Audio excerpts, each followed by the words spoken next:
if you get a divorce and you were joined on everything, there's a lot of complication there. So now when you go seek for credit on your own, you're probably going to qualify for less credit. Wow. Because it almost looks like the price is doubled almost to a degree. If you can't come to an agreement of what you're going to keep, the husband, and what the wife is going to keep, the judge will do it for you, okay? Right. And then they'll give you a time limit. More than money, it's about empowerment. Welcome to MSI Wealth Chronicles. Today, we're going to be speaking about how different life events can affect your credit. So, Jesse, yes, sir. Can you tell me from the interactions that we have with our clients, what is the number one life event that affects someone's credit that you've seen? The biggest thing that affects somebody's life event is divorce, really. Marriage, you oftentimes are just starting to build. By the time somebody gets to a point of divorce, hopefully that you never do, but if you do, divorce seems to be the biggest one. And it hammers their credit. Now, what have you seen as far as when it comes to divorce? What normally have you seen that really gets in the way of people's credit? Yep. So, yeah, I would have to agree with you. Divorce is probably the number one thing on a life event that affects our clients' credit scores. And, a couple things that I'd like to go over is a big myth that a lot of people don't know about is that a divorce decree does not supersede the original contract that you signed with the creditor, right? A lot of our clients think that. A lot of our clients have, let's say, a collection for a credit card that they had joint with their ex. Right. And they think that because they have that divorce decree that they could get that removed, that they're not liable for it. And little do they know that a divorce decree, whatever the judge says, it's not going to supersede the original contract that you had with that creditor, that credit card creditor, the apartment complex, the mortgage that you had, the vehicle that you had. So yeah, that's a big myth there. And so real quick, let me ask you this: can you give our listeners any tips about what they could do to prevent some of these big tragedies? A lot of the things that you can do start at the point of marriage, right? When you get married, don't open a joint account. You know what I mean? You were talking about having to separate those accounts, and if the judge gives your spouse, your ex, the liability for that, that doesn't take away, like you said, doesn't take it away. So get an account. You can, if you have a regular credit card, let's say I got a credit card and I want my wife to be able to use it, I make her an authorized user and not have to have a joint account. And that sets, hoping that never happens, of course, hoping that divorce never happens.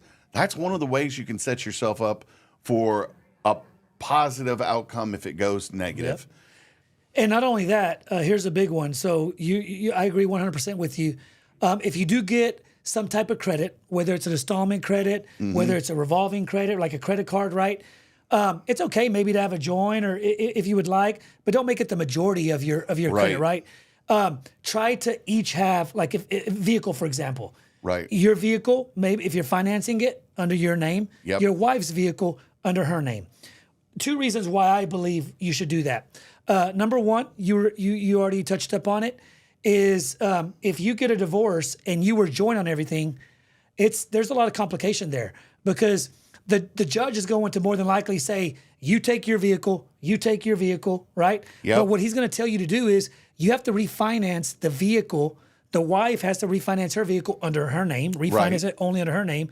The husband has to refinance the vehicle only under his name, right? So it's just unnecessary steps that you wouldn't have to go through if you just have your own credit card, you have your own vehicle under your name, right? And can you have a joint credit card? Yes, but don't make that the majority of your credit cards. Right. And then aside of that, here's another one that probably a lot of people don't know about, is if you do joint on everything, not only can it affect you if you end up getting a divorce, but number two, there's a second way that it can affect you now. And that second way is that let's give the example of a vehicle. Let's say a husband and wife, right?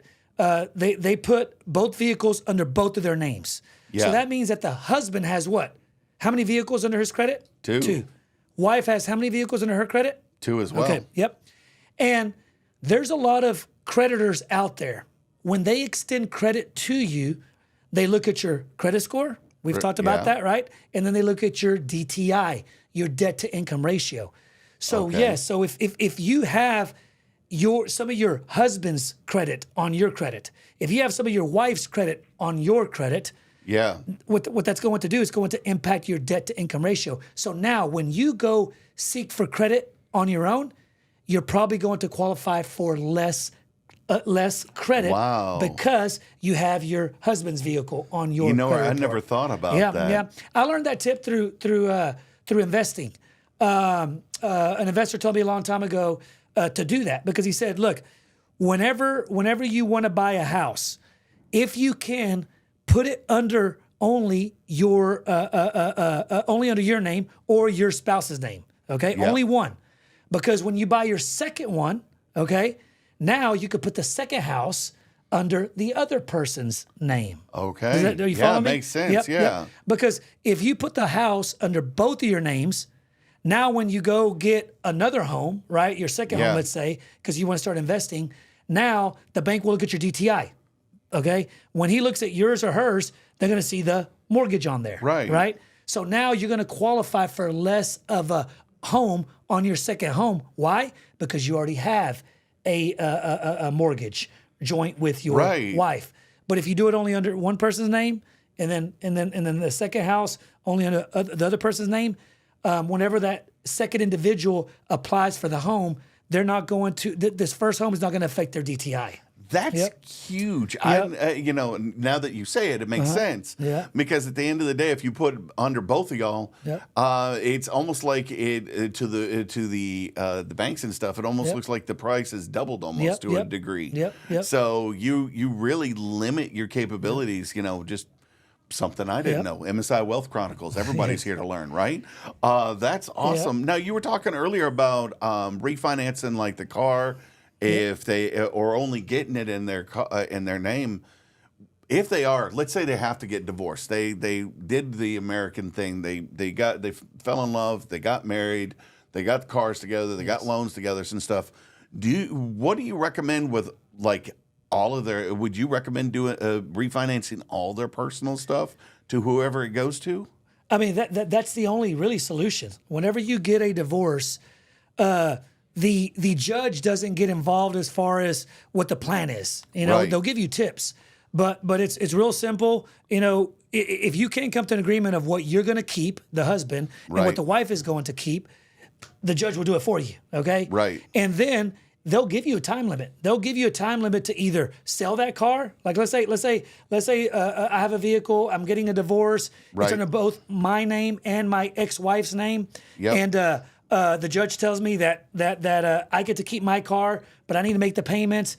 But also, right, I need to put that car. I need to take her name off of the loan because Right. it'll affect her if it continues to be under her name as well. Right. So they'll give you some solutions, and one of the solutions is to refinance. If you have an installment loan, that's really the only solution. I mean, there's two solutions, right? Whenever you get a divorce, there's really two solutions. Okay, I have a vehicle. Right. The judge told me I could keep my vehicle, but it's under my name and my wife's name. I have two solutions. A, refinance it only under my name. Right. That's one option. Number two, sell the vehicle. Now it's closed. Case is closed, right? Right. The vehicle, and then I go buy my own vehicle only under my name. That's really only two options. With Wow. credit cards, right? You can't refinance a credit card. No, with the unfortunately you can't. with the credit card, if a judge says, okay, this is your credit card, you're going to take care of this credit card debt, but let's say all the credit cards were under both of the individuals' names, right? Right. So what you have to do is, the solution is you pay off those credit cards.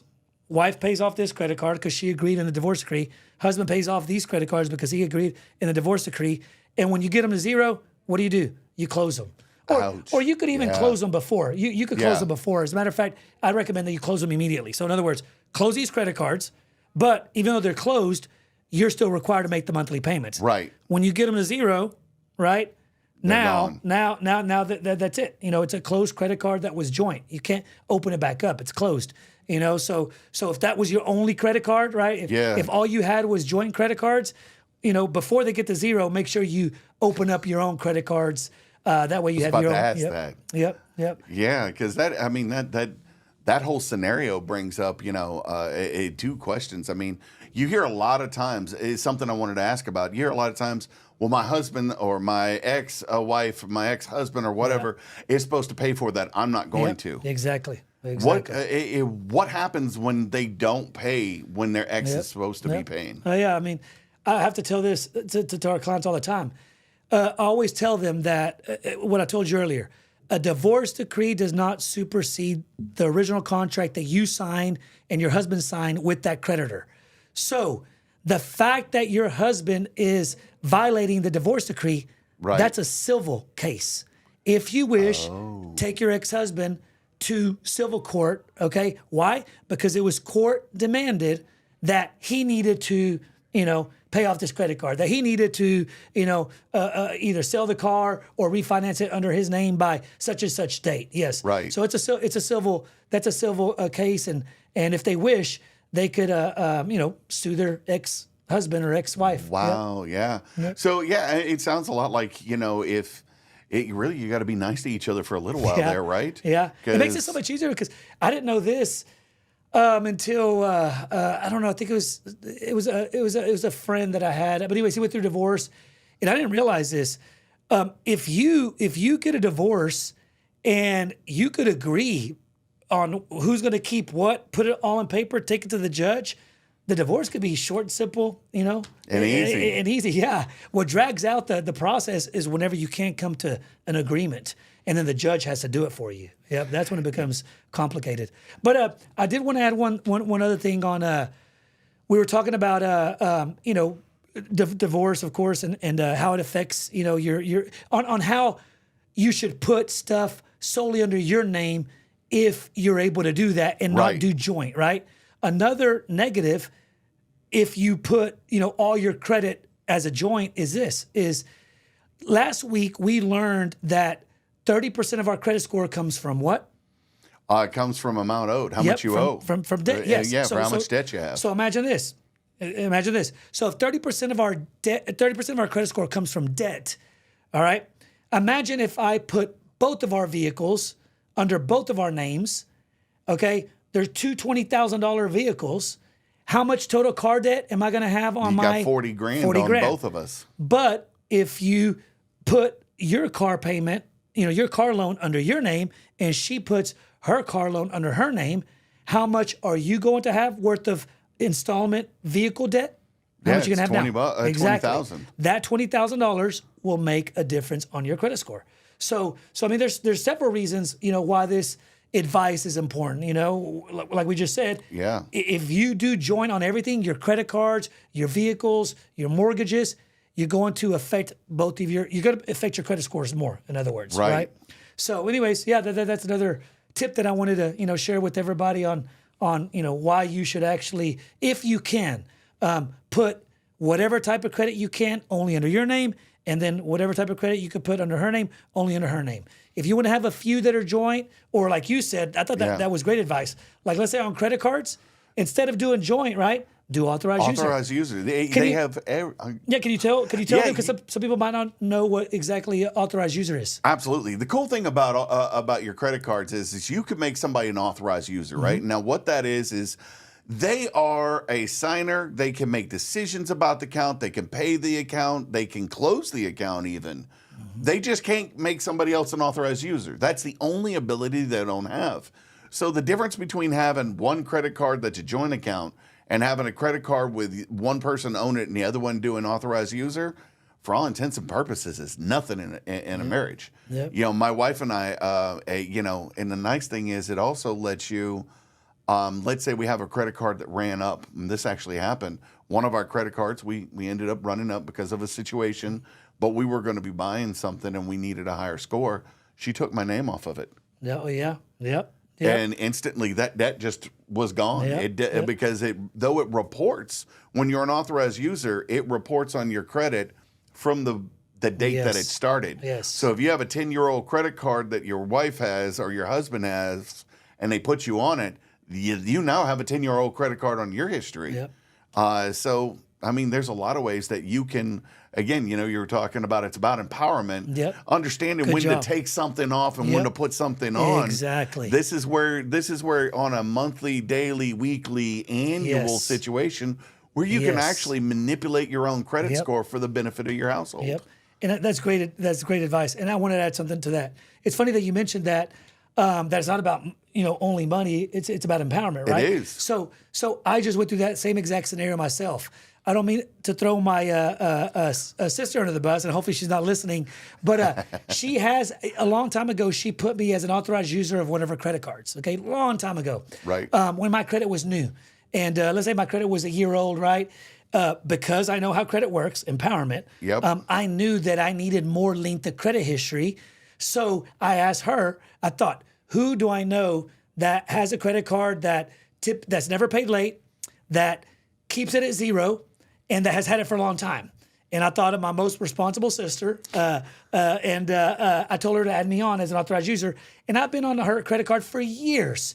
Right. Well, anyways, here recently, I refinanced an investment property that I have. And before I refinanced it, I wanted to make sure that my credit was in tip-top shape. And I saw that I had a credit card with like a $20,000 balance. I looked to see, what credit card it was. It was my sister's. So I did exactly what you did. I called her up. I said, "Hey, can you take me off of that credit card that you had me on as an authorized user?" She called, got me removed. Within 30 days, it was updated on my credit report. In other words, that credit card was no longer on my credit report. Yeah. And my score jumped up, and then now I went to do the refinance. So yeah, it's funny that we both, did that. But real quick, I wanted to paint a picture. So we pray that nobody ever goes through divorce, right? Absolutely, never want that to happen. But let's give the scenario of what we were just breaking down for everybody. So let's say that Jesse is the husband, I'm the wife, okay, and scenario A is our credit cards that we have are all joint, okay? Right. We get a divorce, okay? Here's what we have to do. Like we said earlier, we're going to have to so let's say we decide that you keep 2 credit cards, I keep 2 credit cards, right? Right. Those 2 credit cards that you have, you're going to pay those down. Right. These 2 credit cards over here, I'm going to pay them down. So Yep. we have 4 credit cards together, right? So what's the first step that we're going to do if we want to get out of this peacefully? What we're going to do is we're going to close those credit cards. You're going to close your 2. Yep. I'm going to close my 2. We're going to pay them down.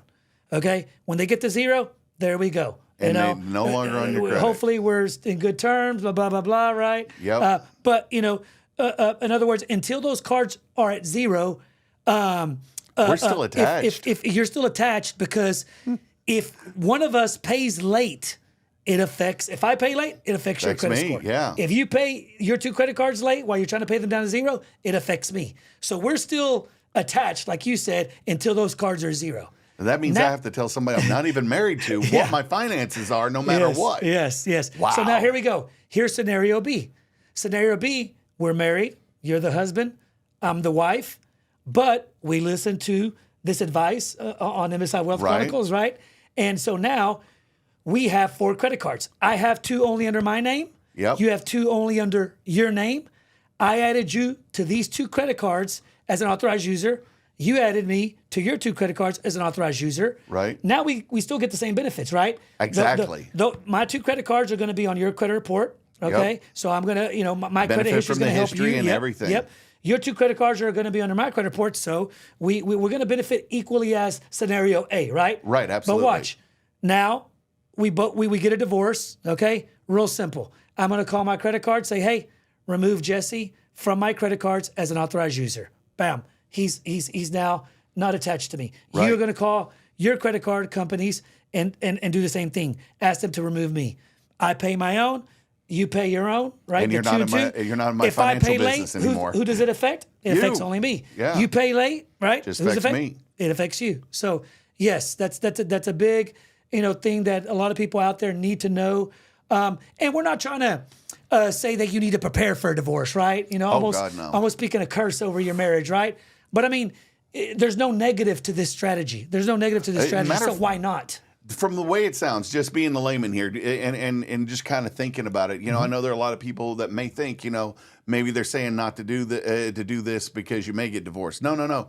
You actually seem to get more agility in your for your credit in your marriage by doing it this way. Because whether you're joint or an authorized user, you have all the same benefits.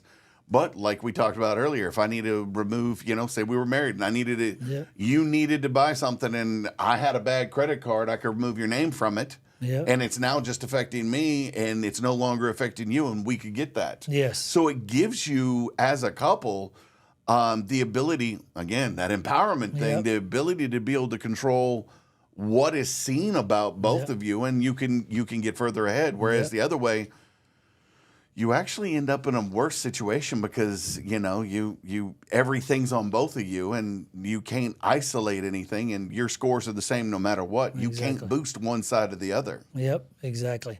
And I don't know how many times I've seen where the ex paid the car late that was joint, pays the credit card late that was joint, and now they're being negatively impacted. So I had a client that thinking of that. She lives in Texas. Mm-hmm. Her ex is in Alaska. Yep. He is supposed to have refinanced the car 5 years ago. Yes. She pays off his car in a couple of months. Oh. And it came down to the reason she kept paying this car month after month after month was because she needed her credit. Yep. And she's been paying it forever. And she was, she was just she wanted somebody to look at their credit. Turned out she didn't need help. Yeah. But at the end of the day, I was like, have you thought about suing him for that? Yeah. To get your money back? Civil case, yep. As a civil case, she goes, you can do that? Yeah. And I'm like, it's amazing how much people don't know about their credit and how divorce can affect from, joint accounts to you can get your money back. Yeah. Pay that bill, get your money back, because all you got to do is sue them for it. Yep. And if they don't pay, then it's contempt of court, and that's a whole nother conversation. Yep. So basically, a recap, right, would be credit cards. Put them under. You have your own credit cards. She has her own credit cards. You could put yourself as an authorized user on each other's credit cards. Installment loans. That's your vehicles, student loans, right? Basically, those. Get your own. I put my vehicle under my name. You put your vehicle under your name. Right. I put my student loans under my name. You put your student loans under your name. It'll help out your credit score, like we said. But then number two, God forbid it ever happen. But if it does happen, it'll make the process of divorce, right, a little smoother. Because as they say, right, a divorce emotionally and financially are the two biggest, most stressful things that you could ever go through. So at least, right, maybe this advice, if anybody ever does go through that executes this advice, maybe, this advice helps them out in the financial side of it, because on the emotional side, I don't know if you could, avoid the, just the pain that you're going to go through. But yeah, hopefully, somebody once told me that's what you call hard advice, because it's that advice that's hard to take at that moment because you are emotional. It is something that, if you're having to go through a divorce, I highly recommend talk to a financial specialist, and talk to your previous other. I don't know what term your soon to be ex, and go, look, let's make sure we both don't end up in a bad place. Exactly. Because there's no reason for you to be heartbroken and broke. Exactly. So Jesse, looks like we're out of time. Yes, we sir. did. Originally the plan was to go over a couple more, different life events that could affect our credit, but divorce is such a broad subject. It's huge. So we got to go ahead and wrap this up. But did you want to say anything? Just thank you very much for listening in today. Yes. Remember that if you ever have to be in the situation where you got to do divorce, keep a calm head, go over things carefully, do it right, because it may help you out. Doing it right will be the best way to do it. If you got a bunch of joint accounts, work with your prior spouse and close those, and set both yourselves up by getting your own credit in the process. If you're getting married, it's actually better for all of you if you just make each other authorized users. But really, what I got to say is, take it slow, take it calm, keep your temper, and keep your emotions out of it if all possible. Yep. Because marriage in that case is a financial question at that point. Yep. Thank you very much for watching MSI Wealth Chronicles. This was how life events affect your credit. We talked about divorce. If you have comments, please put them below. If you got questions, we'd love to hear you. And have a wonderful day, and tune in next time. And there you have it, another insightful episode of MSI Wealth Chronicles. Remember, wealth building is a marathon, not a sprint. Be patient, stay focused, and keep taking action towards your financial goals. Invest in yourself, invest in your future, and remember, your financial freedom is within reach. Thank you for watching MSI Wealth Chronicles, building legacies one episode at a time.